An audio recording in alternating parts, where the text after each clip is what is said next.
Mũmbunge wa gĩcigo kĩa Mathira Rigathĩ Gachagua kĩrara thikũ ya gatatũ thero kuma Ikĩũngũno aruna ake arĩa makoragwo nake mwahũ-inĩ ũrĩa ũnyitaga mbaru mũnini wa President William Ruto marĩ kaunti ya Nyandarua moigĩte icera rĩao gũkũ kaunti-inĩ ĩno nĩrĩagĩte cama matanyitanĩire nake.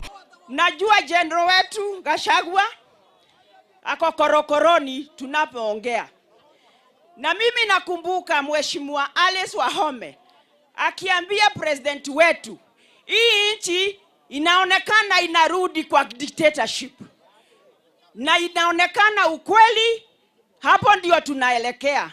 Rigathĩ atanyĩtwo gũkinyio igoti-inĩ mũthenya wa Jumatatũ ya tarĩki 26 mweri ũyũ, atongoria amwe makĩgwetania kũnyitwo gwake na mũrũgamo wake wa gũkorwo anyitaga mbaru mũnini wa President William Ruto. Mheshimiwa Rigathĩ Gachagua amewekwa huko na askari kinyume cha sheria, kinyume cha katiba.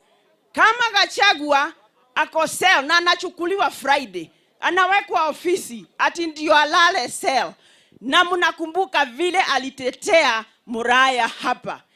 Tumekuwa na yeye Kiambaa kwa sababu anaongea ukweli.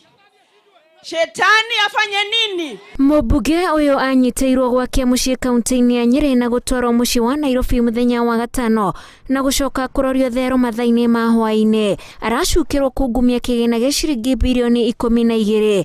Kũnyitwo kwa Rigathĩ gwatumũrire mĩrũrũngano maita merĩ gĩcigo-inĩ kĩa ũmbunge kĩa Mathira, amwe makĩmũnyita mbaru na angĩ makĩmũnyũrũria. Ngĩribotera Inooro TV, njĩtagwo Wanjikũ wa Kĩmani.